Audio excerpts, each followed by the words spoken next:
Welcome to Red Pen TV. Write, record, report. 2027 has already started, and right now, 10 people are fighting for one seat. We have Gachagua, Kalonzo, Matiang'i, Sifuna, and Orengo. But only one will emerge the winner.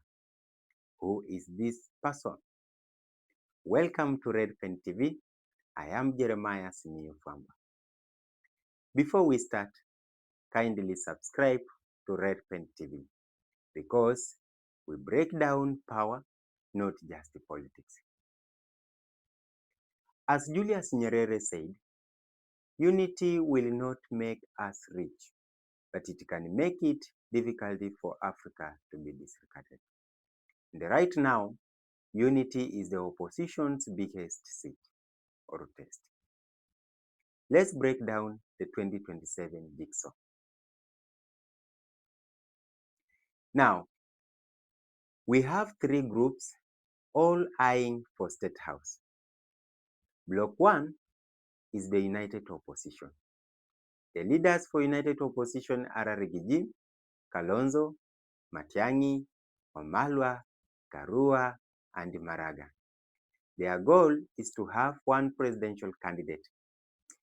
Their making or thinking is simple. A divided house cannot win.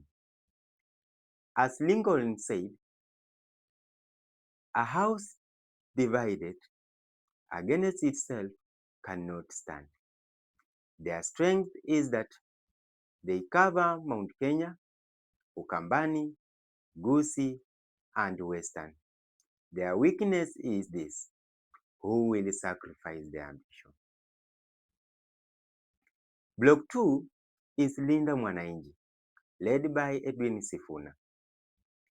Now, what they are doing is expanding beyond ODM zones.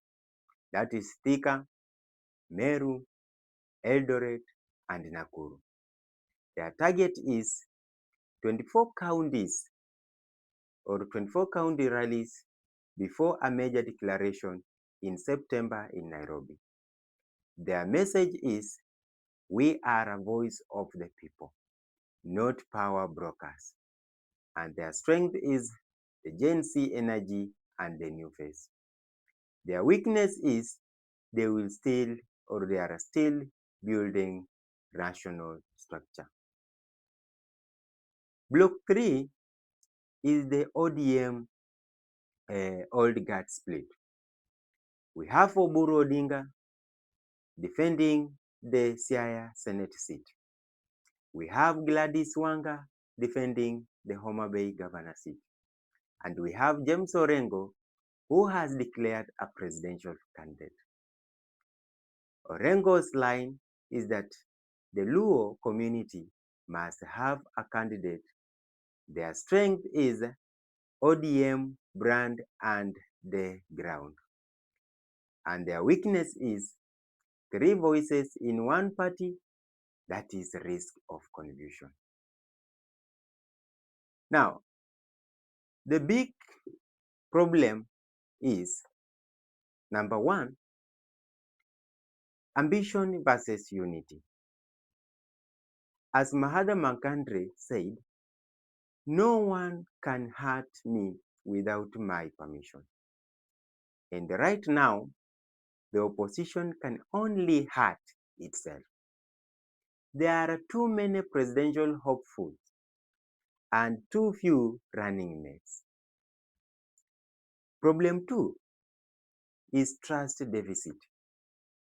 Voters are asking one question: are you different from 2022?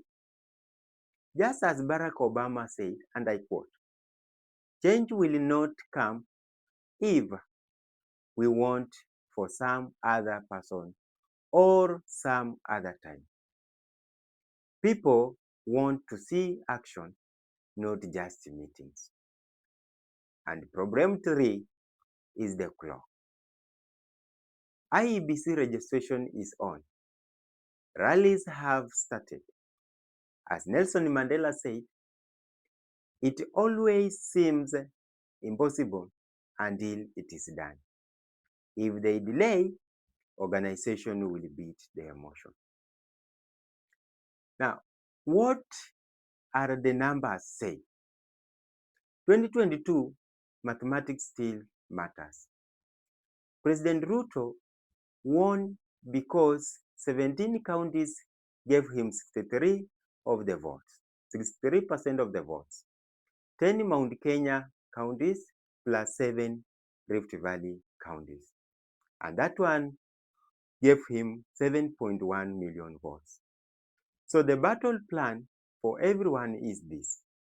Number one, we win Mount Kenya. That is why everyone is in Thika. Number two, we protect your pace. Nyanza, Rift Valley, Coast, and Eastern.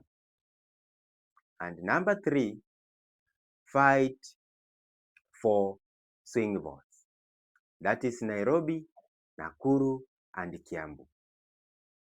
Now, three ways this can go. We have scenario one is the merger. United Opposition plus Linda Mwananchi come together, one ticket.